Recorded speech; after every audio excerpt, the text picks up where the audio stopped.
খাগড়াছড়িতে বোরো ধানের চাষ নিয়ে পাহাড়ের কিষানীরা ব্যস্ত সময় পার করছেন। কৃষকরা ভোর থেকে সন্ধ্যা পর্যন্ত মাঠে কাজ করছেন। বিশেষ করে খাগড়াছড়ি সদরের কমলছড়ি, বিলপান খইয়াপাড়া, গোলাবাড়ি পাইলটপাড়া, কমলছড়ি মুখ সর্বত্র এখন কৃষকরা মাঠে চারা রোপণ করছেন। কৃষকদের পাশাপাশি কৃষানীরাও মাঠে ব্যস্ত সময় কাটাচ্ছেন।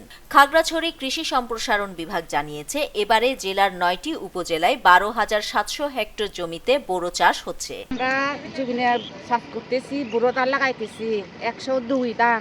ফলন কিন্তু খুব ভালো হবে। 102 নাম্বার লাগাইছি এই মৌসুমে এক একর জায়গায়। কৃষানীরা জানিয়েছে, কৃষি বিভাগ তাদেরকে নানাভাবে সহায়তা দিয়ে বোরো চাষে সহযোগিতা করছে। খাগড়াছড়ি ধান গবেষণা ইনস্টিটিউট কর্তৃক ধান রোপণ এটা LSTD প্রকল্পের আওতায় যতটুকু প্রয়োজন সার, কীটনাশক, বাড়াইনাশক সব কিছু আমাদেরকে খাগড়াছড়ি ধান গবেষণা ইনস্টিটিউট থেকে আমাদের সরবরাহ করা হয়েছে। আমি আশা করি যে সুযোগ সুবিধা আমরা নিচ্ছি এবং পাইছি, এটাটি আমরা উপকৃত হব।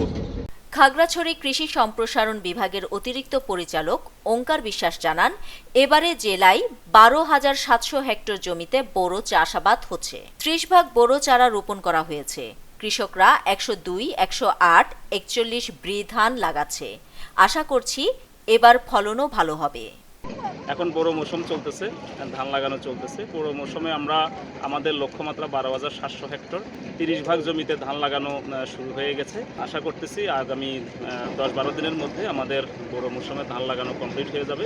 তো আমরা একটা মাঠে আছি, আমাদের কৃষি যান্ত্রিকীকরণেরও এখানে প্রভাব আমরা দেখতে পাচ্ছি। আমরা এখানে রাইস ট্রান্সপ্লান্টারের মাধ্যমে কৃষকরা আসলে ধান লাগাচ্ছে, এতে করে তাদের সময় এবং অর্থ দুইটাই সাশ্রয় হচ্ছে। পাশাপাশি আমাদের কৃষকরা আগে লাইনে রোপণ করতো না, এখন লাইনে রোপণ করছে, লোগো করতেছে, আমাদের পার্সিং দেওয়া হচ্ছে। আমাদের যে আধুনিক যে কৃষি উপকরণ সেগুলো তারা ব্যবহার করতেছে, আধুনিক যে কৃষি প্রযুক্তি তারা ব্যবহার করতেছে। আমরা গত আমন মৌসুমেও দেখেছি আমাদের বাম্পার ফলন হয়েছে। আমাদের যে লক্ষ্যমাত্রা থেকে আমাদের ফলন আরও বেশি হয়েছে।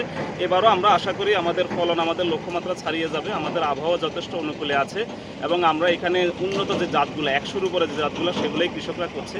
100, 101, 102, 107, 108 এবং সর্বশেষ 114 একেবারে লেটেস্ট ভ্যারাইটি, সেটা পর্যন্ত আমাদের মাঠে চলে এসেছে। লক্ষ্যমাত্রা আছে, আমরা আশা করি লক্ষ্যমাত্রা আমরা ছাড়িয়ে যেতে পারবো এবং কৃষকরা আমাদের যে পরামর্শ সেই পরামর্শগুলা তারা প্রয়োগ করতেছে। আমরা কৃষি সম্প্রসারণ অধিদপ্তর সবসময় আমরা কৃষকের সাথে আছি।